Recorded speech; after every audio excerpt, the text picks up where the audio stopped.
our meditation, we'll turn to Song of Solomon. நம்முடைய தியானத்திற்காக உன்னத பாட்டு chapter 6 and verse 13. 6ஆம் அதிகாரம் 13ஆம் வசனம். திரும்பி வா திரும்பி வா சூலமித்தியே, நாங்கள் உன்னை பார்க்கும்படி திரும்பி வா திரும்பி வா. அவ்வளவுதானா? சூலமித்தியில் நீங்கள் என்னத்தை பார்க்கிறீர்கள்? அவள் 2 சேனையின் கூட்டத்திற்கு சமானமானவள். அது எந்த வசனம்? 13.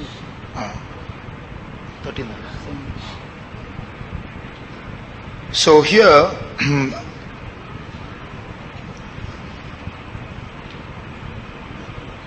we read about 2 armies. இங்கே 2 சேனைகளை பற்றி நாம் வாசித்தோம். Before we come to this verse, நாம் இந்த வசனத்துக்கு வருவதற்கு முன்பாக we have to study certain things. நாம் சில காரியங்களை நாம் படிக்க வேண்டும். Now, the kingdom that we are in can be divided into 2 parts. நாம் இருக்கிறதான இந்த ராஜ்யம் 2 பகுதிகளாக நாம் பிரிக்கலாம். One is the greater part of this kingdom which is invisible. ஒன்று, இந்த ராஜ்யத்தினுடைய பெரிய பகுதி, அது அர்த்தரிசனமானதாக நாம் காணக்கூடாத ஒரு விதத்தில் இருக்கிறது. The triune God, திருத்துவ தேவன், the innumerable company of angels, நாம் எண்ணக்கூடாத விதத்தில் இருக்கிறதான தெய்வ தூதர்கள், and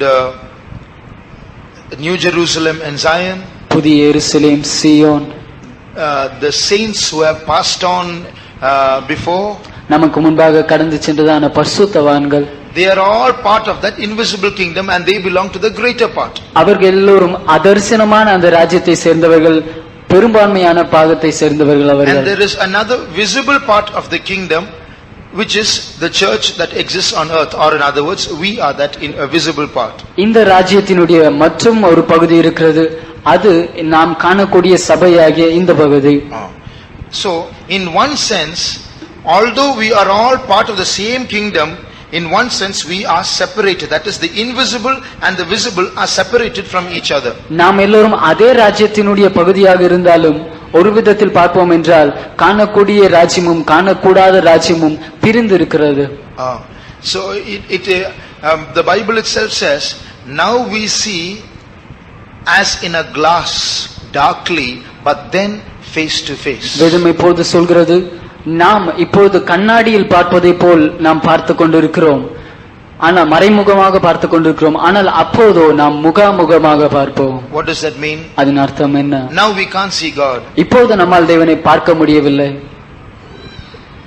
Now we can't see the angels. இப்போது நம்மால் தெய்வ தூதர்களை பார்க்க முடியவில்லை. We can't see the saints who have died and gone before us.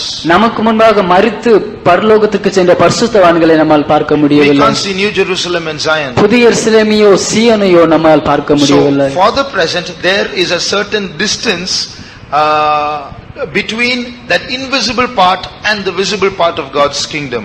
தற்போதைய நேரத்திற்கு தேவனுடைய அந்த ராஜ்யத்திற்கு, அந்த அதர்சியமான ராஜ்யத்திற்கும் தரிசிக்கக்கூடிய இந்த ராஜ்யத்திற்கும் ஒரு பிரிவு இருக்கிறது. What is that distance? அந்த தொலைவு என்ன? It is not caused by any kind of rift. It is not caused by any kind of division. அந்த இடைவெளி எந்த விதமான பிரிவு நிமித்தமாக வந்த ஒரு இடைவெளி அல்ல. It is caused by visibility and invisibility. அந்த இடைவெளி எதின் மூலமாக வருகிறது என்றால், நாம் காணக்கூடிய விதத்தில் காண்பதினாலும் நம்மால் காண முடியாமல் இருப்பதினாலும் வருகிற ஒரு பிரிவு. At the same time, அதே நேரத்தில் these 2 parts have to join together. இந்த 2 பகுதிகளும் ஒன்றாக இணைக்கப்பட வேண்டும். God is there on that side. தேவன் அந்த பக்கத்தில் இருக்கிறார். We are here on that side, this side. நாம் மறுபக்கத்தில் இங்கே இருக்கிறோம். Now we are going to study this message in 3 phases, 3 parts. இந்த தூதை 3 பகுதிகளாக நாம் படிக்க போகிறோம். God standing on the invisible side, what is he doing to bring us close to him? அதர்சமான அந்த ராஜ்யத்தின் பகுதியில் நின்று கொண்டு தேவன் நம்மை அவர் அருகில் கொண்டு செல்ல அவர் என்ன செய்து கொண்டிருக்கிறார்? I told you this message is going to be in 3 parts. இந்த தூது 3 பகுதிகளாக பிரிக்கப்பட போகிறது என்று நான் சொன்னேன். The first part is this. முதலாவது பகுதி இது. God standing on that side, what is he doing to draw us close to him? அந்த பக்கத்தில் தேவன் அங்கே நின்று கொண்டு நம்மை அவரின் அருகில் கொண்டு செல்ல அவர் என்ன செய்து கொண்டிருக்கிறார்? The second is, இரண்டாவது, what should we do on our part from this side to bring him close to us? இந்த பக்கத்தில் நாம் நின்று கொண்டு அவரை நம் அருகில் கொண்டு வர நாம் என்ன செய்ய வேண்டும்? That's the second part. அது இரண்டாவது பகுதி. The third part is the meeting point where God and we meet. மூன்றாவது பகுதி சந்திக்கிறதான இடம், நாமும் தேவனும் ஒருவரை ஒருவர் சந்திக்கிறதான இடம். The first part is, what is God doing to bring us close to him? முதலாவது பகுதி என்னவென்றால், தேவன் நம்மை அவர் அண்டையில் கொண்டு செல்ல அவர் என்ன செய்து கொண்டிருக்கிறார்? What should we do to bring him close to us? இரண்டாவதாக, அவரை நம் அருகில் கொண்டு வர நாம் என்ன செய்ய வேண்டும்? And as we draw close to him and he draws close to him, thirdly, there is a meeting point. மூன்றாவதாக, அவர் நம்ம அருகில் வர நாம் அவர் அருகில் செல்ல அங்கே ஒரு சந்திக்கும் இடம் உண்டாகிறது. Now we will consider the first part. இப்போது நாம் முதலாவது காரியத்தை பார்ப்போம். What is God doing to bring us close to him? நம்மை அவர் அண்டில் கொண்டு செல்ல தேவன் என்ன செய்து கொண்டிருக்கிறார்? One day I was in the chief pastor's room. ஒரு நாள் நான் தலைமை பாஸ்டர் அவருடைய அறையில் இருந்தபோது And a newly wedded couple came there. புதிதாக விவாகமான இருவர் அங்கே வந்தார்கள். The boy was from the United States. He was working in the United States.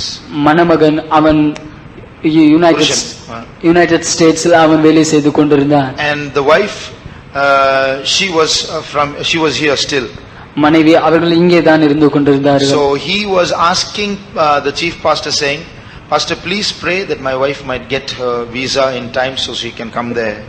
அவர் இப்படியாக பாஸ்டரிடம் சொன்னார், பாஸ்டர், என்னுடைய மனைவியும் அவர்கள் அங்கே என்னோடு வரும்படியாக அவர்கள் சீக்கிரமாக விசா கிடைக்கும்படியாக ஜெபியுங்கள் என்று கேட்டார். And pastor replied, பாஸ்டர் அதற்கு இப்படியாக பதிலளித்தார், don't pray for these things. இவற்றுக்காக எல்லாம் நீங்கள் ஜெபிக்க வேண்டாம் என்றார். God will take care of these things. இவற்றையெல்லாம் தேவன் கவனித்துக் கொள்வார் என்றார். Pray for your character. நீ உன்னுடைய சுபாவத்திற்காக ஜெபி என்றார். That's the secret. அதுதான் ரகசியம். Now we asked a question, what is God doing there that we might be brought close to him? இப்போது நாம் ஒரு கேள்வி கேட்டோம், நாம் தேவனுடைய அருகில் செல்லும்படியாக தேவன் அங்கே இருந்து என்ன செய்து கொண்டிருக்கிறார்? Getting a visa for us to go abroad? நாம் வெளிநாடு செல்வதற்காக நமக்காக ஒரு விசா அவர் தயார் செய்து கொண்டிருக்கிறாரா? Is that what he is doing there? அதை தான் அவர் அங்கே இருந்து கொண்டு செய்து கொண்டிருக்கிறாரா? Or is he doing something so that we can get a good promotion here? இல்லாவிட்டால் இங்கே நாம் ஒரு நல்ல பதவி உயர்வு பெறும்படியாக அங்கே இருந்து ஏதாவது செய்து கொண்டிருக்கிறாரா? Or is he making plans to get some more property for us on earth? இல்லாவிட்டால் பூமியில் நமக்கு இன்னும் கொஞ்சம் சொத்து கிடைக்கும்படியாக அங்கே சில திட்டமிட்டு கொண்டிருக்கிறாரா? Or is he making some plans to help us to succeed in our studies? இல்லாவிட்டால் நம்முடைய படிப்பில் நாம் நன்றாக தேர்ச்சி பெறும்படியாக அவர் நமக்கு உதவி செய்யும்படியாக திட்டமிடுகிறாரா? Of course, in all these things his work is there. உண்மையில் இவை எல்லாவற்றிலும் அவருடைய கிரியை இருப்பது உண்மை. But what is he doing? What is his most important work?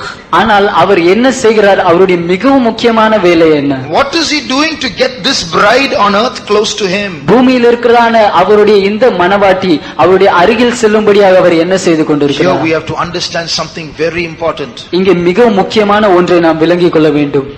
What is it that qualifies us to be the bride? மணவாட்டியாக நாம் மாறும்படியாக நம்மை தகுதிப்படுத்துகிறது என்ன?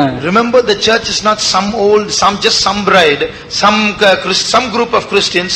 It is a bride adorned for her husband. சபை ஏதோ ஒரு கூட்டம் கிறிஸ்தவர்கள் என்று அல்ல, அது தன் மணவாளனுக்காக அலங்கரிக்கப்பட்ட மணவாட்டி. Who is her husband? யார் அவருடைய மணவாளன்? Jesus. இயேசுதான். So for this bride to be the bride for Jesus, imagine the standard. இந்த மணவாட்டி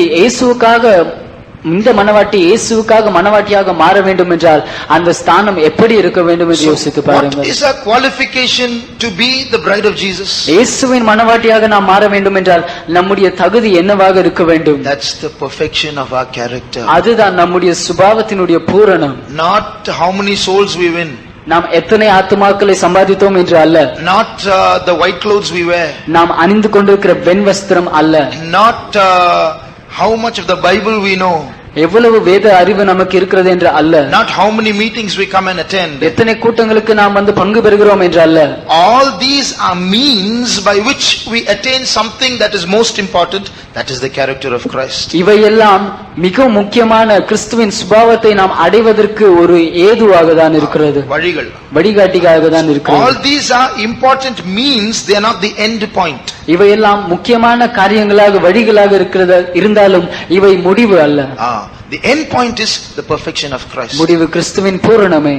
That is why pastor said, don't pray for those things, pray for your character. அதனால்தான் pastor அப்படியாக சொன்னார், இவைகளுக்காக எல்லாம் நீங்கள் செபிக்க வேண்டாம், உங்களுடைய சுபாவத்தின் மறுரூபத்திற்காக மட்டுமே செபியுங்கள் என்றார். You know, it is the devil also knows it is our character that qualifies us to be the bride. பிசாசுக்கும் தெரிந்த காரியம் என்னவென்றால் நம்முடைய சுபாவம் தான் கிறிஸ்துவின் மணவாட்டியாக நாம் மாறுவதற்கு நம்ம தகுதிப்படுத்துகிற ஒன்று என்று அவன் அறிந்திருக்கிறான். So you know where he will touch us.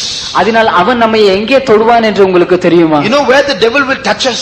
பிசாசு நம்மை எங்கே தொடுவான் என்று உங்களுக்கு தெரியுமா? In our character. நம்முடைய சுபாவத்தில் தான். And you know where God is dealing with us? தேவன் நம்மோடு எந்த பகுதியில் இடைப்படுகிறார் என்று தெரியுமா? To build up our character. நம்முடைய சுபாவத்தை கட்டியெழுப்பும்படியாக தான். God knows what is the most important aspect of our life. நம்முடைய ஜீவிதத்தினுடைய மிகவும் முக்கியமான அம்சம் எது என்று தேவன் அறிந்திருக்கிறார். More than our money. நம்முடைய பணத்தை பார்க்கிலும், more than our education, நம்முடைய படிப்பை பார்க்கிலும், more than our exams, நம்முடைய தேர்வுகளை பார்க்கிலும், more than our jobs, நம்முடைய வேலைகளை பார்க்கிலும், more than our promotion, நம்முடைய பதவி உயர்வை பார்க்கிலும், more than our comfort, நம்முடைய சொகுசை பார்க்கிலும், more than our house, நம்முடைய வீட்டை பார்க்கிலும், more than our property, நம்முடைய சொத்தை பார்க்கிலும், more than our health, நம்முடைய சுகத்தை, நம்முடைய சரீர ஆரோக்கியத்தை பார்க்கிலும், more than our talents, நம்முடைய தாளந்துகளை பார்க்கிலும், more than our gifts, நம்முடைய வரங்களை பார்க்கிலும், more than our own life, நம்முடைய சொந்த ஜீவனை பார்க்கிலும், he knows our character is important. நம்முடைய சுபாவம் முக்கியம் என்று அவர் அறிந்திருக்கிறார்.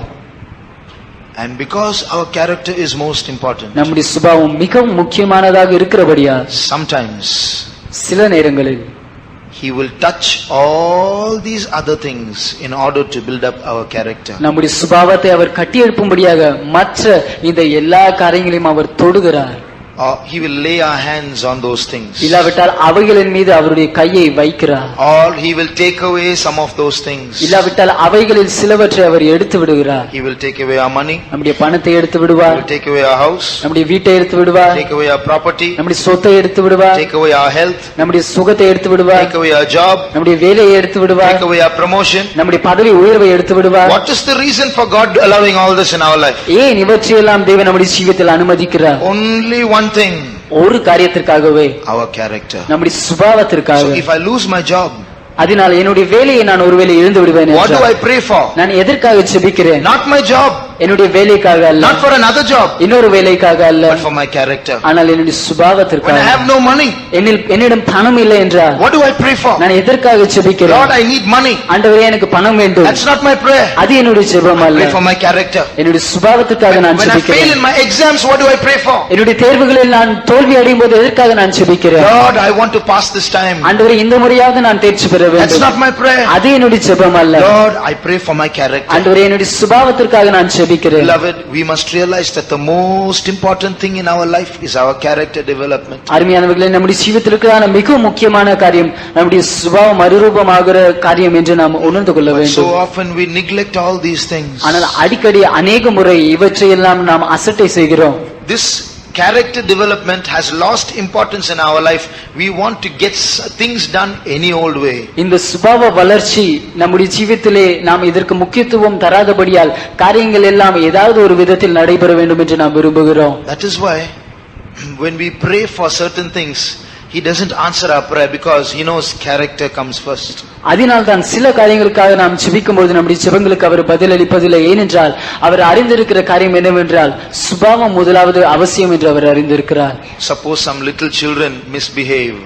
ஒருவேளை ஒரு சிறிய பிள்ளை தவறுதலாக நடந்தால், Some little children don't know manners. They will go and hit adults. சில பிள்ளைகளுக்கு அவர்களுக்கு ஒழுங்கு தெரியாதபடியால் அவர்களும் பெரியவர்களை சென்று அடிப்பார்கள். When one day when I went visiting, not here but in some other faith home, one little child took its leg and kicked me. ஒரு நாள் ஒரு இடத்தில் நான் விசிட்டிங் சென்றிருந்த போது வேறு ஒரு சபையிலே ஒரு சிறு பிள்ளை தன்னுடைய காலை எடுத்து என்னை உதைத்து விட்டது. You can't, the little child doesn't know that. It's ignorant. சிறு பிள்ளைக்கு அது தெரியாது, அறியாமையினால அப்படி செய்கிறது.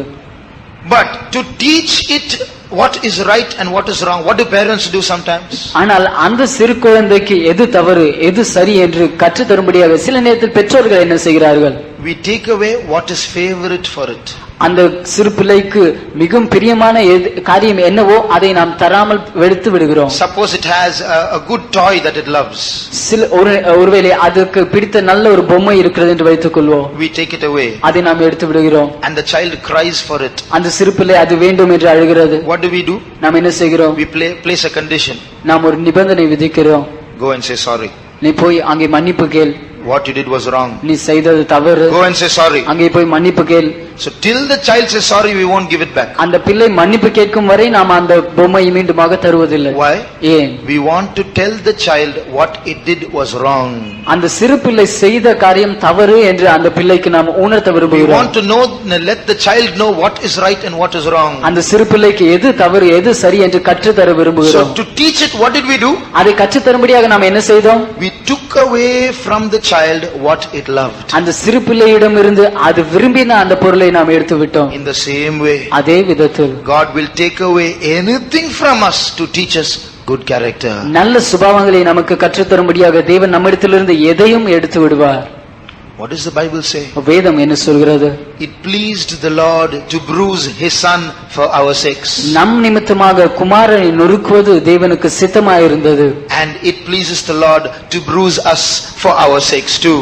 நம் நிமித்தமாக நம்மை நொறுக்குவது பிதாவுக்கு சித்தமாக இருக்கிறது. If he bruised the son for our sakes, he will not hesitate to bruise us for our sakes. நம் நிமித்தமாக தன்னுடைய குமாரனை அவர் நொறுக்கினார் என்றால் நம் நிமித்தமாக நம்மை நொறுக்குவதை அவர் அதில் தயக்கம் காண்பிக்க மாட்டார். Not only that, அது மட்டுமல்ல, in building our character, நம்முடைய சுபாவத்தை கட்டி எழுப்புவதில் he wants our undivided attention.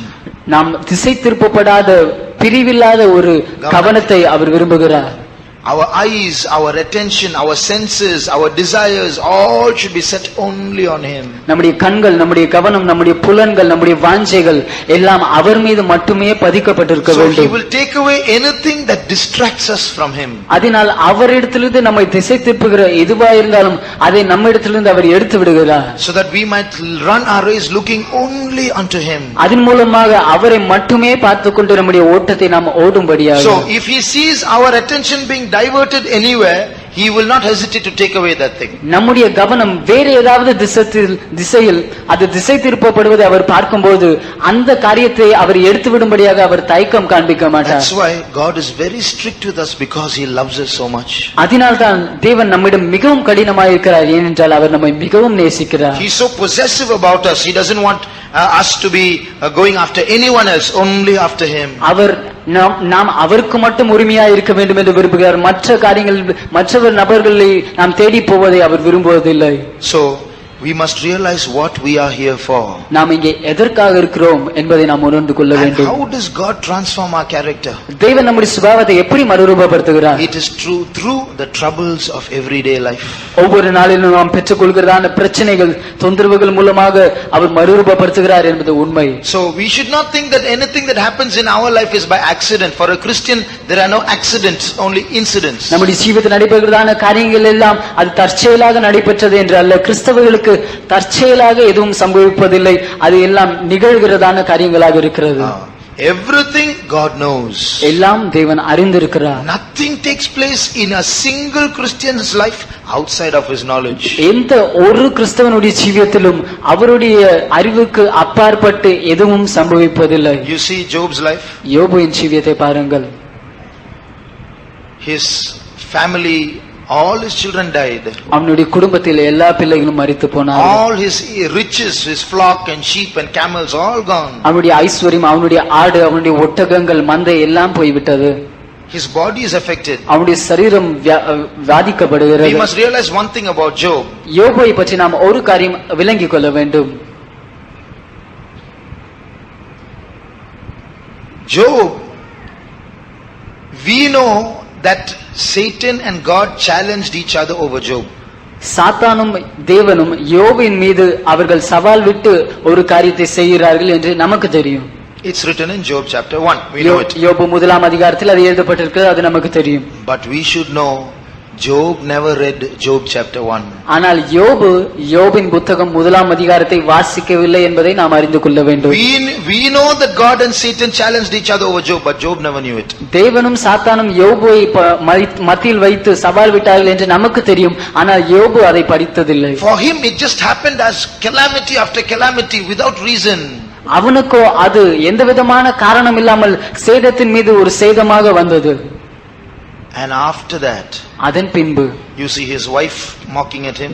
அவனுடைய மனைவி அவனை பார்த்து பரிகசிக்கிறார். You see 4 friends coming to criticize him. 4 நண்பர்கள் வந்து அவனை பரிகசிக்கிறார்கள். Poor Job. பாவப்பட்ட இந்த யோபு. But towards the end of that book, அந்த புத்தகத்தின் முடிவில் நாம் பார்க்கும்போது God starts speaking. தேவன் பேச ஆரம்பிக்கிறார். You see God, what is he trying to say? தேவன் அங்கே என்ன சொல்ல முயலுகிறார்? There's a big message in that verse. அந்த வசனத்தில் ஒரு பெரிய தூது அடங்கி இருக்கிறது. Listen carefully. கவனமாக கவனியுங்கள். Who is the tragic hero here, or who is facing all the difficulty, the problems? இங்கே இந்த பிரச்சனைகள் எல்லாம் சந்திக்கிறதான இந்த நபர் யார்? Job. யோபுதான். He's lost everything. அவன் எல்லாவற்றையும் இழந்து போனான். Physically he is in a bad condition. சரீர பிரகாரமாக மோசமான சூழ்நிலையில் இருக்கிறான். Wife is risen up against him. அவனுடைய மனைவி அவனுக்கு விரோதமாக எழும்பி விட்டாள். Friends are criticizing him. நண்பர்கள் பரிகசிக்கிறார்கள். But when God speaks, ஆனால் தேவன் பேசும்போது God doesn't scold Job's wife. தேவன் யோபின் மனைவியை அவர் கடிந்து கொள்வதில்லை.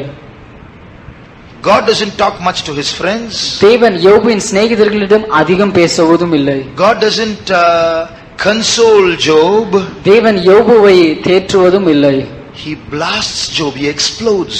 யோபுவை கடிந்து கொண்டு அதிகமாக திட்டுகிறார். Why does God do that? ஏன் தேவன் இப்படி செய்கிறார்? Poor Job has been suffering all along. Finally when God opens his mouth, God should say, fear not, I am with thee, I will bless you, I will increase you. God doesn't say all that. இவ்வளவு நாட்களாக கஷ்டத்தின் மீது கஷ்டப்பட்டு கொண்டிருந்தான் யோபு கடைசியாக இப்போது தேவன் பேசும்போது நான் உன்னை ஆசீர்வதிப்பேன், பயப்படாதே, நான் உன்னோடு இருக்கிறேன், உன்னை பெருக செய்வேன், இப்படிதான் பேசியிருக்க வேண்டும். ஆனால் அவர் அப்படி செய்யவில்லை. அவனை திட்டிக் கொண்டு கடிந்து கொண்டிருக்கிறார். God asks him questions after question. கேள்வியின் மேல் கேள்வி எழுப்புகிறார். Were you there when the foundations of the earth were laid? பூமியின் அஸ்திபாரங்களை நான் போட்டபோது நீ இருந்தாயோ?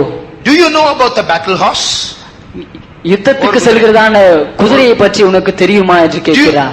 Have you made this bird and that bird? இந்த பறவை அந்த பறவையை நீ செய்தாயோ என்று கேட்கிறார். Do you know about that animal? அந்த மிருகத்தை பற்றி உனக்கு தெரியுமா என்று கேட்கிறார். Do you know about Leviathan? லிவியதானை பற்றி உனக்கு தெரியுமா என்று கேட்கிறார். Do you know about the snow?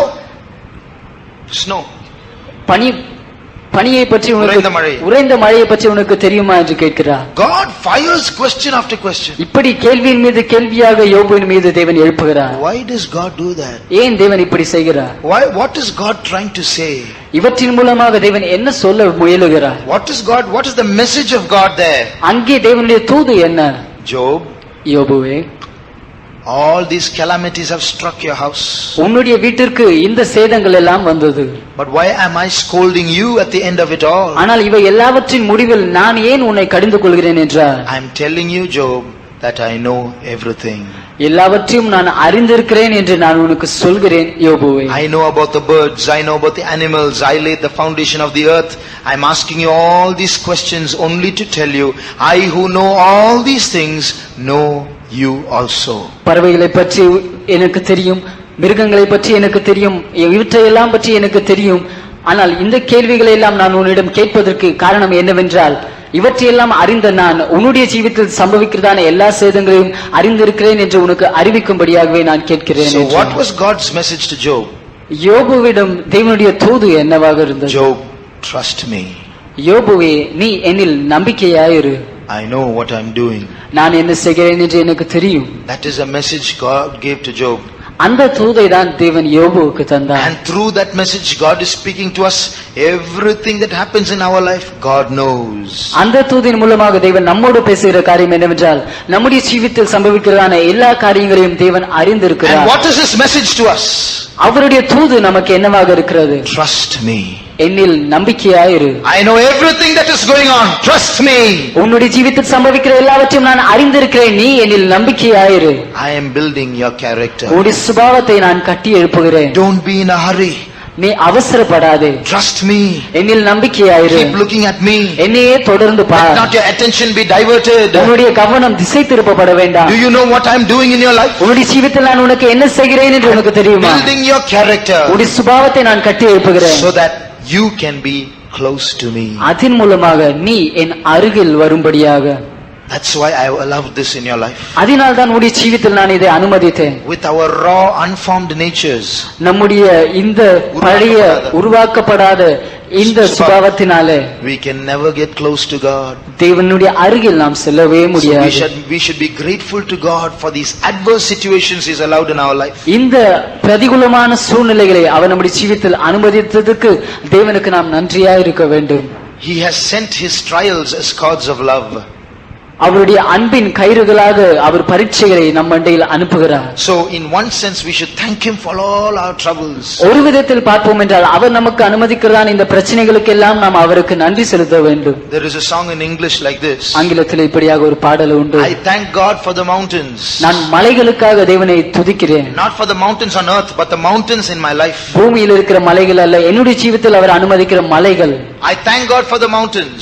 மலைகளுக்காக நான் தேவனுக்கு நன்றி செலுத்துகிறேன். I thank God for the valleys. பள்ளத்தாக்குகளுக்காக தேவனுக்கு நான் நன்றி I செலுத்துகிறேன். thank Him for the storms He brought me through. அவர் என்னை கொண்டு சென்றதான புயல்களுக்காக நான் நன்றி செலுத்துகிறேன். For if I never had a problem, ஒருவேளை எனக்கு எந்த பிரச்சனையும் வராமல் இருந்திருக்கும் I என்றால் wouldn't know that He could solve them. அவற்றை எல்லாம் அவரால் தீர்க்க முடியும் என்று எனக்கு தெரிந்திராமல் போயிருக்கும். I wouldn't know what faith in God could do.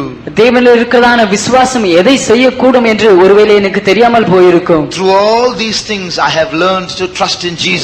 I have learned to trust in God. இவை எல்லாவற்றின் மூலமாக இயேசுவில் நம்பிக்கையாக இருக்கும்படியாக, தேவனில் நம்பிக்கையாக இருக்கும்படியாக நான் கற்றுக்கொண்டேன். So what is God teaching us? அதனால் தேவன் நமக்கு என்ன கற்றுத் தருகிறார்? Trust me, my child. என் பிள்ளையே, என்னில் நீ நம்பிக்கையாயிரு. I am working in your life. உன்னுடைய ஜீவிதத்தில் நான் கிரியை செய்கிறேன். I am doing something in your life. உன்னுடைய ஜீவிதத்தில் நான் ஏதோ ஒன்று செய்து I am கொண்டிருக்கிறேன். transforming your character. உன்னுடைய சுபாவத்தை நான் மறுரூபப்படுத்திக் கொண்டிருக்கிறேன். Trust me. என்னில் நம்பிக்கையாயிரு. When a worldly person goes to hospital, ஒரு உலக நபர் மருத்துவமனைக்கு செல்வார்கள் என்றால் he is laid in a bed. அவர் ஒரு படுக்கையில் கிடத்தப்படுகிறார். He is now looking at the face of a doctor he has never seen before. இப்போது முன்பு அவர் கண்டிராத ஒரு வைத்தியனுடைய முகத்தை பார்க்கிறார். The doctor is going to cut him apart and do an operation. அந்த வைத்தியர் இவரை ஒரு கத்தியினால் வெட்டி அங்கே ஒரு அறுவை சிகிச்சை செய்ய போகிறார். What does the patient have to do? இங்கே சென்றிருக்கதான் இந்த நபர் என்ன செய்ய வேண்டும்? You will see tubes and syringes and needles embedded in his body. அவருடைய சரீரத்திலே டியூபும் ஊசியும் குத்தி இருப்பதை அவர் பார்ப்பார். His hands are stretched out like that. கைகளை இப்படியாக விரித்து விடுகிறார். And the doctor injects him and he loses consciousness. அங்கே அந்த வைத்தியன் அவருக்கு ஊசி போட்டவுடன் இவருடைய நினைவு இழந்து விடுகிறார். And the doctor operates upon him. அதன் பின்பு அந்த வைத்தியன் அவரை அறுவை சிகிச்சை செய்கிறார். What is the patient doing? அங்கே செல்கிறதான அவர் என்ன செய்கிறார்? He is trusting the doctor. அந்த வைத்தியன் மீது இவருடைய நம்பிக்கையை முழுமையாய் வைக்கிறார். I know doctor, even if you rip my stomach apart, I know you will end it well. வைத்தியரே, நீர் என்னுடைய வயிற்றை இரண்டாக கிழித்தாலும் அதை மீண்டுமாக சரியாக செய்து விடுவீர் என்று எனக்கு தெரியும். I trust you. உம்மை நான் நம்புகிறேன். Trusting a human being. ஒரு மனிதனில் நம்பிக்கை. Although so many people are dying every day in hospitals, அநேகர் மருத்துவமனைகள் ஒவ்வொரு நாளும் மரித்துக் கொண்டிருந்தாலும் still man trusts man. அப்படி இருந்தாலும் மனிதன் மற்ற மனிதனை நம்புகிறான். Then can't man trust God? அப்படி இருக்கையில் மனிதன் தேவனை நம்ப முடியாதா? God never fails in his operation. தேவன் அவருடைய அறுவை சிகிச்சைகளில் அவர் தோல்வி அடைவதில்லை. God is removing the filth in our heart. நம்முடைய இதயத்தில் இருக்கிறதான அசுத்தத்தை தேவன் நீக்குகிறார். We are his patients and he is the doctor. நாம் தான் அவரிடம் செல்கிறதான வைத்தியம் அவசியப்படுகிற நபராக இருக்கிறோம். அவர் நமக்கு வைத்தியம் அளிக்கிறார். And he is operating upon us. அவர் நம்மை அறுவை சிகிச்சை செய்கிறார். Let's trust him. அவரில் நாம் நம்பிக்கையாக இருப்போம். And let all our attention be focused on him alone. நம்முடைய கவனம் எல்லாம் அவர் மீது மட்டுமே செலுத்தப்படட்டும். He is drawing us close to him. அவர் நம்மை அவர் அருகில் இழுத்து செல்கிறார். Secondly, இரண்டாவதாக, first, what is he doing to draw us close to him? முதலாவதாக நாம் அவர் அருகிலே செல்லும்படியாக அவர் நம்மிடம் என்ன செய்கிறார்? He is operating upon us. அவர் நம்மை அறுவை சிகிச்சை செய்து கொண்டிருக்கிறார். Secondly, what should we do that he might draw close to us? இரண்டாவதாக, அவர் நம் அருகில் வரும்படியாக நாம் என்ன செய்ய வேண்டும்? There was a time in our life when we were running away from God. நம்முடைய ஜீவிதத்திலே ஒரு காலகட்டம் இருந்தது, அப்போது நாம் தேவனை விட்டு விலகி ஓடிக்கொண்டிருந்தோம். What was God doing? தேவன் அப்போது என்ன செய்து He கொண்டிருந்தார்? came running after us. அவர் நம் பின்பாக ஓடிக்கொண்டு வந்து கொண்டே இருந்தார். He is still running after some of us because we are running away from God. இன்னும் நம்மில் சிலருக்கு பின்பாக அவர் ஓடி வந்து கொண்டே இருக்கிறார். ஏனென்றால் நாம் தேவனை பார்த்து அவரை விட்டு ஓடிக்கொண்டே இருக்கிறோம். But many of us were running away and God came running after us. நம்மில் அநேக தேவனை விட்டு ஓடிக்கொண்டிருந்தபடியால் தேவன் நமக்கு பின்பாகவே ஓடி வந்து கொண்டே இருந்தார். A situation came in our life, we stopped running. ஒரு சூழ்நிலை நம்முடைய ஜீவிதத்தில் வந்தபோது திடீரென்று நம்முடைய ஓட்டத்தை நிறுத்தினோம். We stopped. We turned. திரும்பினோம். And we saw our Savior. நம்முடைய இரட்சகரை நாம் பார்த்தோம். Christ won us to himself. கிறிஸ்து தம் பக்கமாக நம்மை ஆதாயப்படுத்திக் கொண்டார். Then what did he start doing? அதன் பின்பு அவர் என்ன செய்ய ஆரம்பித்தார்? After he realized that we are now coming after him, இப்பொழுது நாம் அவர் பக்கமாக வர ஆரம்பித்து விட்டோம் என்பதை அவர் உணர்ந்தவுடன் what does he do now? அவர் இப்பொழுது என்ன செய்கிறார்? He starts running. அவர் நம்மை விட்டு ஓட And now we ஆரம்பிக்கிறார். are starting running after him. இப்பொழுது நாம் அவரை தொடர்ந்து ஓட ஆரம்பிக்கிறோம். What does St. Paul say? பரிசுத்த பவுல் என்ன சொல்கிறார்? I am trying to win Christ. கிறிஸ்துவை ஆதாயப்படுத்த நான் முயலுகிறேன். What does that mean? அப்படி என்றால் அதன் அர்த்தம் St. என்ன? Paul is now running after Christ to make Christ turn.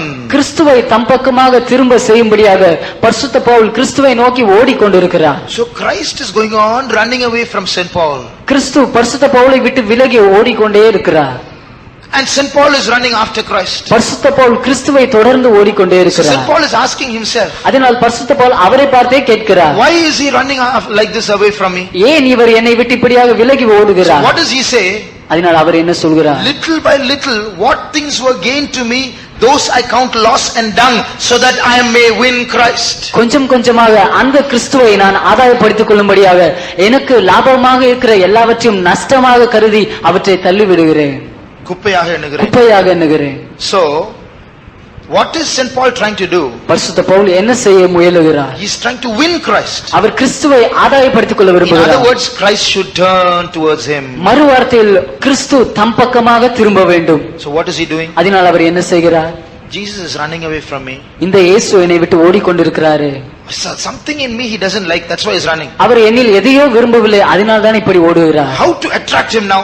இப்போது அவரை எப்படி நம் பக்கமாக ஈர்ப்பது? Oh, maybe it's because of this particular thing. ஒருவேளை என்னுடைய ஜீவிதத்தில் இருக்கிற இந்த குறிப்பிட்ட காரியத்தினாலோ, Maybe I'm watching television. ஒருவேளை நான் தொலைக்காட்சி பார்ப்பதினாலோ I'll put that away. அதை நான் எரிந்து விடுகிறேன்.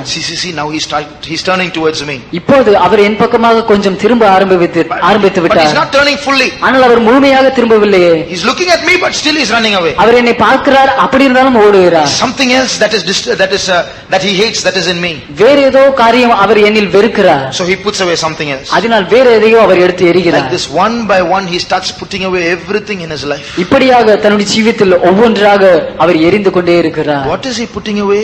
அவர் எதை எடுத்து எறிகிறார்? This is called consecration.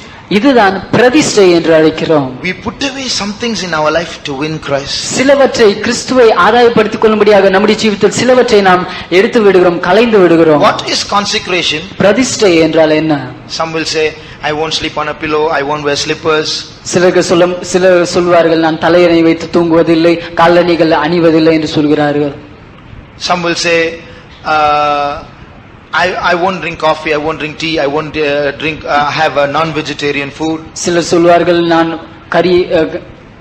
நான் இறைச்சி உண்பதில்லை, நான் காஃபி டீ குடிப்பதில்லை, இப்படி சொல்வார்கள். Some will make such consecrations. இப்படிப்பட்ட பிரதிஷ்டைகளை சிலர் செய்வார்கள். But the question is, why are you making them? ஆனால் கேள்வி என்னவென்றால், அப்படிப்பட்ட பிரதிஷ்டைகளை நீங்கள் ஏன் செய்கிறீர்கள்? What is consecration? பிரதிஷ்டை என்றால் என்ன? Consecration is putting away something in my life that is preventing Christ from turning towards me. பிரதிஷ்டை என்றால் கிறிஸ்து என் பக்கமாக திரும்பாதபடி என்னுடைய ஜீவிதத்தில் அதற்கு தடையா இருக்கிற காரியங்களை என்னை விட்டு கலைந்து விடுவது. So it's not just simply putting away something. அது ஏதோ காரியங்களை எடுத்து என்னிலிருந்து களைவது அல்ல. Think and see, by putting away my slippers, will Christ turn towards me? என்னுடைய காலணிகளை நான் அணியாமல் இருப்பதினால் கிறிஸ்து என் பக்கமாக திரும்புவாரா என்று யோசித்து பார்க்க Does வேண்டும். he hate my slippers? அவர் என்னுடைய காலணிகளை வெறுக்கிறாரா? We have to make our consecration wisely. நம்முடைய பிரதிஷ்டைகளை நாம் ஞானமாக செய்ய வேண்டும். If we just haphazardly consecrate, நாம் இப்படியாக தாறுமாறாக நாம் இப்படியாக நாம் பிரதிஷ்டை செய்வோம் என்றால் what will be the result? அதன் விளைவு என்னவாக இருக்கும்? You know, for the past 20 years I have not been wearing slippers. உங்களுக்கு தெரியுமா, கடந்த 20 வருடங்களாக நான் காலணி அணிவதே இல்லை. So I become more proud than before because of my consecration. அதனால் நான் செய்த அந்த பிரதிஷ்டையின் மூலமாக முன்பை காட்டிலும் இன்னும் அதிக பெருமை உள்ளவனாக So மாறிவிடுகிறேன். to those who make vain consecrations, God asks them to make one more consecration. இப்படி வீணான பிரதிஷ்டைகளை செய்வர்களை பார்த்து தேவன் சொல்கிறார், நீ இன்னும் ஒரு பிரதிஷ்டை செய். What is that? அது என்ன? He'll say, consecrate all your consecrations. உன்னுடைய எல்லா பிரதிஷ்டைகளையும் நீ இப்போது பிரதிஷ்டை செய்து விடு. In other words, you put away all that things that make you proud. மறுவார்த்தையில் உன்னை பெருமைப்படுத்துகிற எல்லாவற்றையும் நீ கலைந்து விடு. Start wearing your slippers again, sleep with a pillow, have coffee and tea, have non-vegetarian food.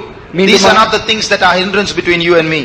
மீண்டுமாக உன்னுடைய காலணிகளை நீ அணிந்துகொள், மீண்டுமாக தலையணையை வைத்துக்கொள், மீண்டுமாக டீ காஃபி நீ குடித்துக்கொள், மீண்டுமாக இறைச்சி நீ உண்டுகொள். ஏனென்றால் உனக்கும் எனக்கும் மத்தியில் தடை செய்கிற காரியங்கள் இவை அல்ல. But if we are crazy about coffee and if we think it's a hindrance between God and me, then it should be consecrated. ஆனால் நாம் ஒருவேளை ஒரு காஃபி பைத்தியமாக இருந்து எனக்கும் தேவனுக்கும் மத்தியில் அது ஒரு தடையாக இருக்கிறது என்று நினைப்போம் என்றால் அதை நாம் கலைந்து விடலாம். So one by one we should put away those things in our life that is standing between God and us.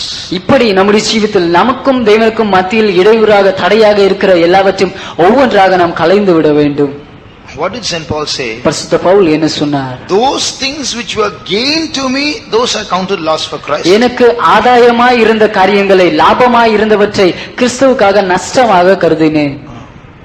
What does that mean? அதன் அர்த்தம் என்ன? Supposing I have 50 sets of clothes. ஒருவேளை எனக்கு 50 ஜோடி உடை இருக்கும் என்று வைத்துக்கொள்வோம். God says, this is too much for you. தேவன் சொல்கிறார், இது உனக்கு அதிகம். 10 is enough. உனக்கு 10 போதும். Consecrate all the other things. மற்றவை எல்லாவற்றையும் நீ பிரதிஷ்டை செய்து விடு. Which 10 will we keep? அதில் அந்த 50 எந்த 10 நாம் வைத்துக் கொள்வோம்? We will keep the newest 10 and give the oldest 40 away. மிகவும் புதிதா இருக்கிற 10 எடுத்து வைத்துக்கொண்டு மற்றும் பழையதா இருக்கிற மற்ற 40 கொடுத்து விடுவோம். Or we will keep the best 10 and give the rest away. இல்லவிட்டால் சிறந்த 10 வைத்துக்கொண்டு மற்றவற்றை கொடுத்து விடுவோம். But what did St. Paul say? ஆனால் பரிசுத்த பவுல் இங்கே என்ன சொல்கிறார்? What are those 10 clothes then? அந்த 10 உடைகள் அங்கே என்ன? That is my gain. அதுதான் என்னுடைய லாபம். St. Paul says, that which was gain to me, that is what I counted loss for Christ to win Christ. பரிசுத்த பவுல் இப்படியாக சொல்கிறார், கிறிஸ்துவை நான் ஆதாயப்படுத்திக் கொள்ளும்படியாக எனக்கு லாபமாய் அமைந்த அவற்றை நான் நஷ்டமாக கருதி கலைந்து விட்டேன். So he put away not the worst in his life, he put away what was best for him in his life. அவருடைய ஜீவிதத்திலிருந்தான மோசமானவற்றை அவர் களையவில்லை, அவருடைய ஜீவிதத்தில் அவர் சிறந்ததாக கருதின அவற்றை அவர் கலைந்து விட்டார். Because he loved Jesus so much. ஏனென்றால் இயேசுவை அவ்வளவாக அவர் நேசித்தார். I want Christ who came running after me and who is now running away to turn to me once again. என் பக்கமாக வந்து கொண்டிருந்ததான கிறிஸ்து இப்பொழுது என்னை விட்டு விலகி ஓடிக்கொண்டிருக்கிறார். அவர் என் பக்கமாக மீண்டுமாக நான் திரும்ப விரும்புகிறேன். So to bring him close to us, what should we do? அவரை நம் பக்கமாக கொண்டு வர நாம் என்ன செய்ய வேண்டும்? Put away those things in our life which hinders his coming to us. அவர் நம் அருகில் வருவதை தடை செய்கிறதான நம்முடைய ஜீவிதத்தில் இருக்கிற எல்லாவற்றையும் நாம் கலைந்து விட வேண்டும். It can be our clothes. ஒருவேளை அது நம்முடைய உடையாக இருக்கலாம். Our jewelry. ஒருவேளை நம்முடைய ஆபரணங்களாக இருக்கலாம். Some things in our house. நம்முடைய வீட்டில் இருக்கிற சில காரியங்களாக இருக்கலாம். Some decorations. சில அலங்கரிப்பாக இருக்கலாம். Whatever it is, God will speak to us, we must put it away. அது எதுவாக இருந்தாலும் தேவன் நம்மிடம் பேசுவார் என்றால் அவற்றை நாம் கலைந்து விட We வேண்டும். must realize these are all subtleties of the adversary to somehow separate us from Christ. எப்படியாவது கிறிஸ்துவை விட்டு நம்மை பிரிக்க வேண்டும் என்பதற்கு இவையெல்லாம் எதிராளியினுடைய தந்திரங்கள் என்று நாம் விளங்கிக் கொள்ள வேண்டும். The devil knows you and I, we are called to be the bride. நீங்களும் நானும் தேவனுடைய மணவாட்டியாக இருக்கும்படியாக அழைக்கப்பட்டிருக்கிறோம் என்று பிசாசுக்கு தெரியும். So to make us to cause us to be left behind, what does he have to do? அதனால் நாம் கைவிடப்படும்படியாக செய்யும்படியாக அவன் என்ன செய்ய வேண்டும்? He doesn't have to drag us out of the church. சபை விட்டு நம்மை வெளியே இழுத்து கொண்டு போக வேண்டும் என்ற அவசியம் அல்ல. You go out, go to all the meetings. நீ போ, எல்லா கூட்டங்களுக்கும் போ. Get filled in the Spirit. நன்றாக ஆவியில் நிரம்பு. But be a little lower than the actual standard of the bride. That's enough. ஆனால் கிறிஸ்துவினுடைய அந்த உண்மையான ஸ்தானத்தை விட கொஞ்சம் கீழே இரு, அது போதும். the standard of the bride. கிறிஸ்துவின் மணவாட்டினுடைய அந்த ஸ்தானத்திலிருந்து கொஞ்சம் கீழே இருந்தால் போதும். He knows that little lower will make us be left behind. அந்த கொஞ்சம் கீழே இருந்தால் நாம் கைவிடப்படுவோம் என்று அவனுக்கு தெரியும். That's where we have to be careful. அங்கேதான் நாம் கவனமாக இருக்க வேண்டும்.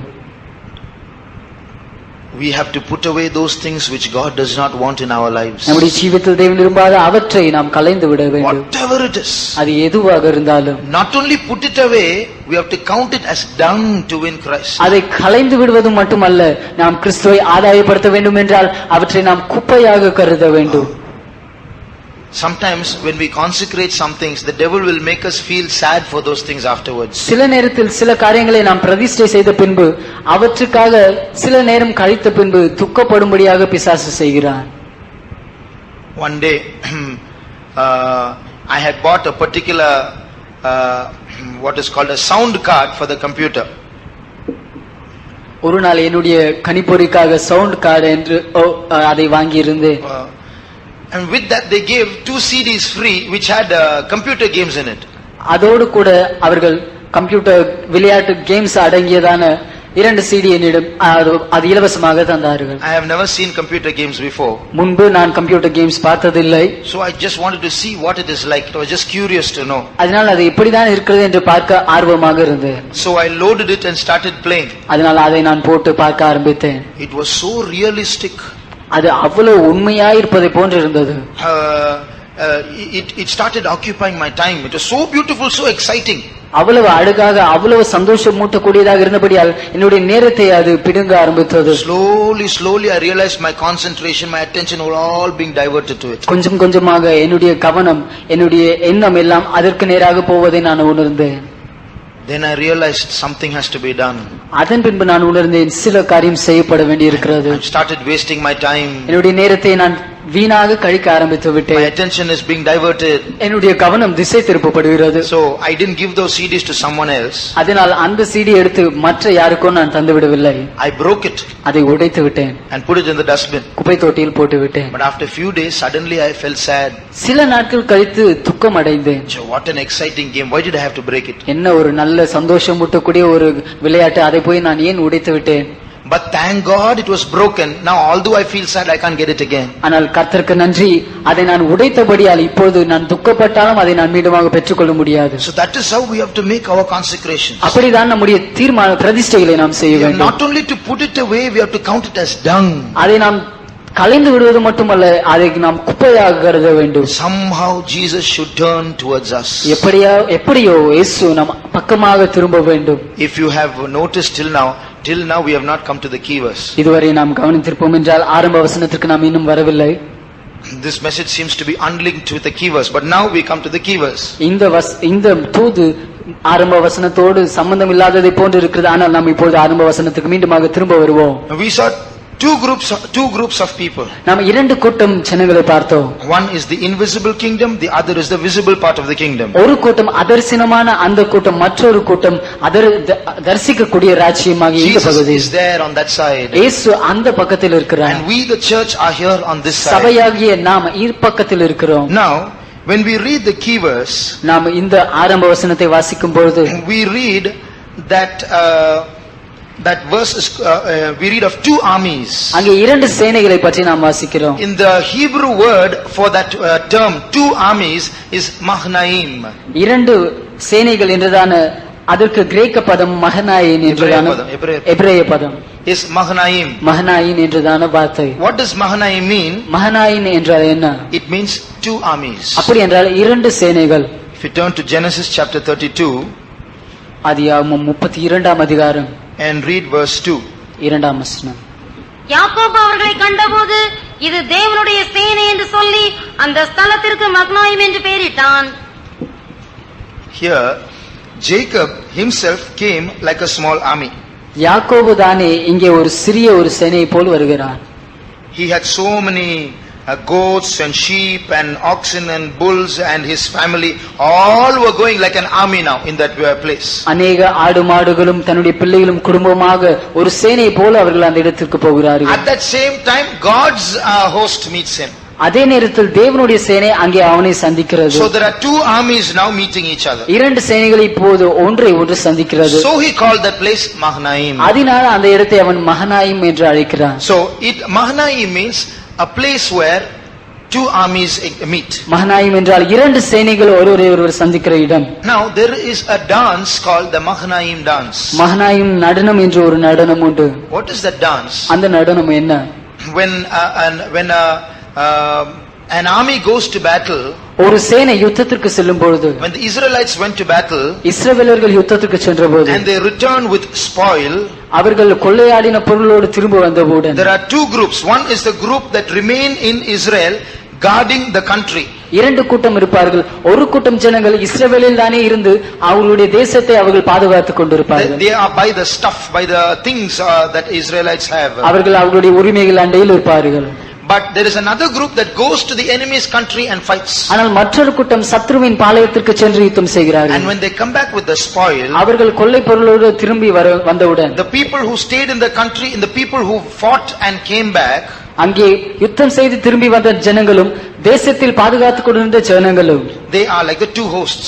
இருவரும் இரண்டு சேனைகளை போன்று இருக்கிறார்கள். They will stand on two sides. இருவரும் இரு பக்கங்களில் நிற்பார்கள். Put the spoil in the middle.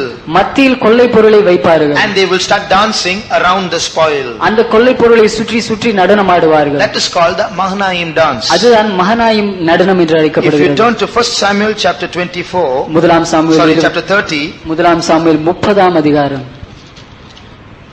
and read verse 24 24ஆம் வசனம் and verse 25. 25ஆம் வசனம்.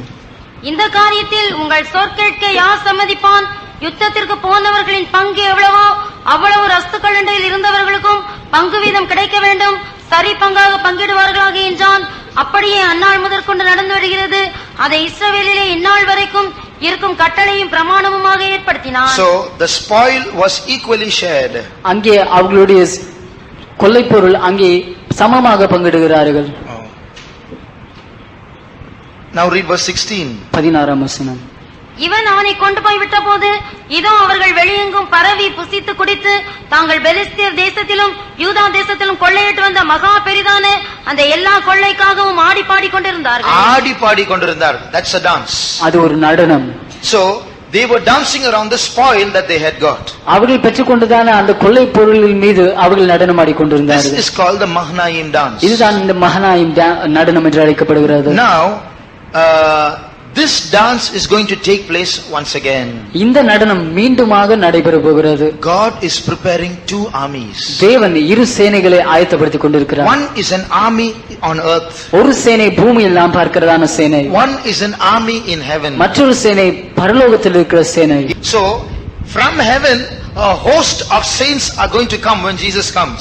பரலோகத்திலிருந்து இயேசு வரும்போது ஒரு சேனை கூட்டமாக அவர்கள் பரலோகத்திலிருந்து And வரப்போகிறார்கள். a host of saints are going to ascend from the earth when Jesus comes. பூமியிலிருந்து பரிசுத்தவான்களுடைய ஒரு சேனை இயேசு வரும்போது பூமியிலிருந்து மேல் எழும்ப போகிறார்கள். Turn again to Song of Solomon chapter 6. மீண்டுமாக உன்னத பாட்டு 6ஆம் அதிகாரத்திற்கு நாம் வருவோம். We are going to see something beautiful there. இங்கே அழகான சில காரியங்களை நாம் பார்க்க What did போகிறோம். we read in the last verse? இங்கே கடைசி வசனத்தில் நாம் என்ன வாசிக்கிறோம்? What will ye see in the Shulamite? அவர் சூலமேத்தியில் என்ன பார்ப்பார்?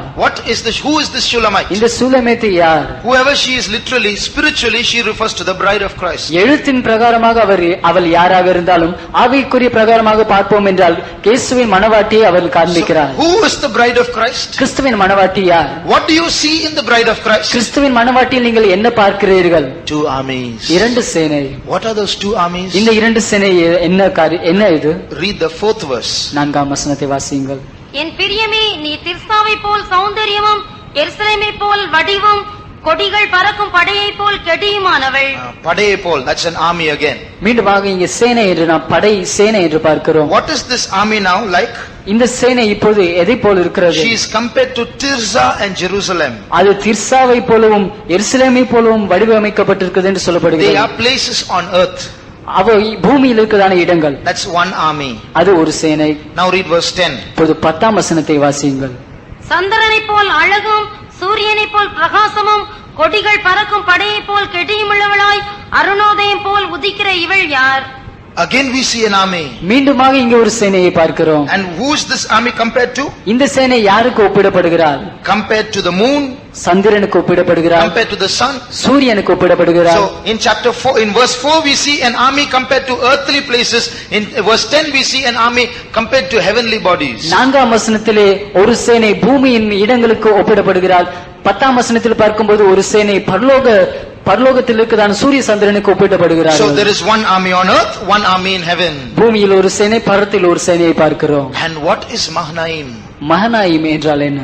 2 armies. 2 சேனைகள். And who is this Shulamite? இந்த சூலமேத்தி யார்? She is like 2 armies. இவள் 2 சேனைகளை போல இருக்கிறாள். Now, can anyone read Song of Solomon, this same verse in the Malayalam Bible?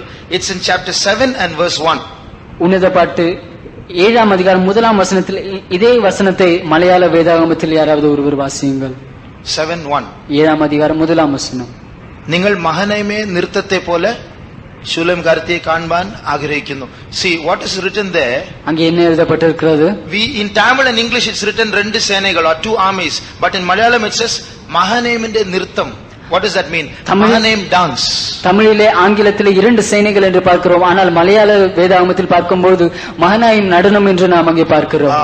So what do you see in the Shulamite? இந்த சூலமேத்தியில் நீங்கள் என்ன பார்க்கிறீர்கள்? You see in the bride. What do you see in the bride of Christ? கிறிஸ்துவின் மணவாட்டியில் நீங்கள் என்ன In பார்க்கிறீர்கள்? the bride of Christ you see 2 armies. கிறிஸ்துவின் மணவாட்டியில் 2 சேனைகளை One is பார்க்கிறீர்கள். a host that is in heaven. ஒன்று பரலோகத்தில் இருக்கிற சேனை, One is a host that is on earth. ஒன்று பூமியில் இருக்கிற சேனை. And these 2 are getting ready to meet each other. 2 சேனைகளும் ஒருவரை ஒருவர் சந்திக்க The ஆயத்தமாகிறார்கள். host on earth is getting ready, drawing closer and closer to Jesus. பூமியில் இருக்கிற சேனை ஆயத்தமாக இயேசுவின் அருகில் And செல்கிறார்கள். the host on earth is getting Jesus closer and closer to it. பூமியில் இருக்கிறதான சேனை இயேசுவை அவற்றின் அருகில் கொண்டு வருகிறது. A day will come, ஒரு நாள் வரும், the 2 will meet. 2 சேனையும் ஒருவரை ஒருவர் சந்திப்பார்கள். That is called the coming of the Lord. அதுதான் இயேசுவின் வருகை என்று Jesus அழைக்கப்படுகிறது. is coming very soon. இயேசு அதி சீக்கிரமாக வருகிறார். The saints in heaven பரலோகத்தில் இருக்கிற and the பரிசுத்தவான்கள், saints on earth, பூமியில் இருக்கிற the பரிசுத்தவான்கள், 2 armies are going to meet each other. 2 சேனைகள் ஒருவரை ஒருவர் சந்திக்க போகிறார்கள். And they are going to have a spoil in between. அவர்களின் மத்தியில் ஒரு கொள்ளை பொருளை வைத்திருக்க போகிறார்கள். What is that spoil? இந்த கொள்ளை பொருள் என்ன? It's not what is that spoil, but who is that spoil? இந்த கொள்ளை பொருள் என்ன என்றல்ல, அந்த கொள்ளை பொருள் யார் என்பது. That is Jesus. அதுதான் அவர்தான் இயேசு. The saints who have gone to heaven பரலோகத்திற்கு சென்றிருக்கிறதான are பரிசுத்தவான்கள் going to come back. அவர்கள் மீண்டும் வரப்போகிறார்கள். In mid-air there is going to be a dance in heaven. மத்திய ஆகாயத்திலே பரலோகத்திலே ஒரு நடனம் இருக்க போகிறது. In a moment, ஒரு நிமிஷத்திலே, in the twinkling of an ஒரு eye, சனப்பொழுதிலே, ஒரு கன்னிமையிலே the host in heaven will come to mid-air. பரலோகத்தில் இருக்கிறதான பரிசுத்தவான்கள் மத்திய ஆகாயத்திற்கு The host வருவார்கள். on earth will go to mid-air. பூமியில் இருக்கிறதான பரிசுத்தவான்கள் மத்திய ஆகாயத்திற்கு There செல்வார்கள். is going to be a dance there. அங்கே ஒரு நடனம் இருக்க போகிறது. Jesus in the middle, he's the spoil. இயேசு கொள்ளை பொருளாக மத்தியில் நிற்பார். And what do we read in the Bible? வேதத்தில் நாம் என்ன வாசிக்கிறோம்? Come back to 1 Thessalonians chapter 4. முதலாம் தெசலோனிக்கேயர் 4ஆம் அதிகாரம். This will be our last verse. நாம் இதை கடைசி வசனமாக பார்ப்போம். We read just in verse 14 that the Lord will bring his saints with him. 14ஆம் வசனத்திலே நாம் வாசித்தோம், தேவன் தம்முடைய சேனை அவரோடு கொண்டு வருவார். Now read the next verse. இப்போது அடுத்த வசனத்தை வாசியுங்கள். கர்த்தருடைய வார்த்தையை முன்னிட்டு நாங்கள் உங்களுக்கு சொல்லுகிறதாவது, கர்த்தருடைய வருகை மட்டும் உயிரோடு இருக்கும் நாம் நித்திரை அடைந்தவர்களுக்கு முந்திக் கொள்வதில்லை. See, this is the another host on earth.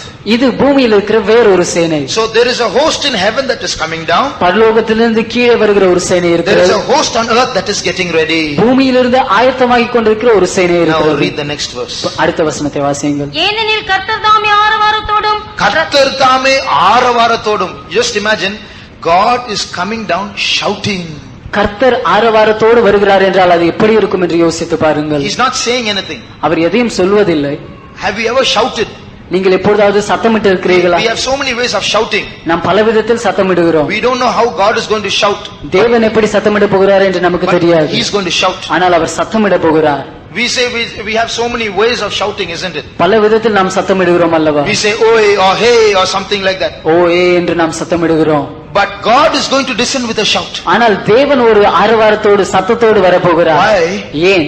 After 2000 years, 2000 வருடங்கள் கழிந்து, after he has sacrificed, அவருடைய பலியின் பின்பு, after his death on the cross, சிலுவையில் அவருடைய மரணத்திற்கு பின்பு, after waiting and waiting for 2000 years, 2000 வருடங்களாக காத்திருந்து the Shulamite is ready, சூலமேத்து இப்போது the bride ஆயத்தமாகிவிட்டார். is ready, மணவாட்டி இப்போது the host ஆயத்தமாகிவிட்டார். in heaven is ready, பரலோகத்தில் இருக்கிற சேனை the ஆயத்தமாகிவிட்டது. host on earth is ready. பூமியில் இருக்கிற சேனை ஆயத்தமாகிவிட்டது. I have operated on my bride. நான் என்னுடைய மணவாட்டின் மீது அறுவை சிகிச்சை செய்து விட்டேன். I see her character. இப்போது நான் அவளுடைய சுபாவத்தை When பார்க்கிறேன். I look into her heart, what do I see? அவளுடைய இருதயத்தை நான் பார்க்கும்போது என்ன பார்க்கிறேன்? I see myself in her. என்னையே நான் அவளில் பார்க்கிறேன். So my bride, come up hither. அதனால் என்னுடைய மணவாட்டியை நீ மேலே எழும்பி வா. And the host in heaven and the host on earth are going to meet together. பரலோகத்தில் இருக்கிறதான சேனையும் பூமியில் இருக்கிறதான சேனையும் ஒருவரை ஒருவர் சந்திக்க Shall போகிறார்கள். we all close our நாம் eyes? எல்லோரும் நம்முடைய கண்களை You மூடுவோம். know, this is going to happen really. இது உண்மையாகவே நடைபெற போகிறது And உங்களுக்கு we are going to தெரியுமா? be part of that dance very quickly. அதிசீக்கிரத்திலே அந்த நடத்தின் ஒரு பகுதியாக நாமும் இருக்க God போகிறோம். is preparing a bride in this church. இந்த சபையில் தேவன் ஒரு மணவாட்டை ஆயத்தப்படுத்திக் கொண்டிருக்கிறார். We are going to be that host. நாம் அந்த சேனையாக மாறப் Dear child போகிறோம். of God, அருமையான தேவனுடைய பிள்ளை, if God is operating on you, இப்போது தேவன் உன் மீது அவர் அறுவை சிகிச்சை செய்து கொண்டிருப்பார் don't என்றால் stop him. அவரை நீ தடுத்து நிறுத்தாதே. If there is a trial in your life, உன்னுடைய ஜீவிதத்தில் ஒரு பரீட்சை இருக்கும் there is என்றால், a problem in your life, உன்னுடைய ஜீவிதத்தில் ஒரு பிரச்சனை இருக்கும் என்றால், don't run away from that அந்த problem. பிரச்சனையை விட்டு ஓடாதே. God is transforming your character. அவருடைய சுபாவத்தை மறுரூபப்படுத்திக் He கொண்டிருக்கிறார். wants you to be his bride. அவர் உன்னை அவருடைய மனவாட்டியாக மாற்ற He விரும்புகிறார். wants you to be his army. அவருடைய சேனையாக நீ மாற வேண்டும் என்று அவர் விரும்புகிறார். Oh, bride of Christ, கிறிஸ்துவின் மனவாட்டியே, get ready. ஆயத்தமாக. Jesus is ready. இயேசு ஆயத்தமாகி The விட்டார். trumpet is placed in his mouth. எக்காலம் அவருடைய வாயில் The வைக்கப்பட்டாயிற்று. angels are ready. தேவ தூதர்கள் The ஆயத்தமாகி host in விட்டார்கள். heaven is ready. பரலோக சேனை ஆயத்தமாகி விட்டது. Are you ready? நீ ஆயத்தமாகி விட்டாயா? Let's all get ready. நாம் எல்லோரும் I ஆயத்தப்படுவோம். want to be like Jesus. நான் இயேசுவை போல் மாற I விரும்புகிறேன். want to be like நான் Jesus. இயேசுவை போல் மாற விரும்புகிறேன். நான் என் இயேசுவை போலாக என் வாஞ்சை, நான் என் இயேசுவை போலாக என் வாஞ்சை, என் வாஞ்சை, என் வாஞ்சை. நான் என் இயேசுவை போலாக என் வாஞ்சை, நான் என் இயேசுவை போலாக என் வாஞ்சை, நான் என் இயேசுவை போலாக என் வாஞ்சை, என் வாஞ்சை, என் வாஞ்சை, நான் என் இயேசுவை போலாக என் வாஞ்சை.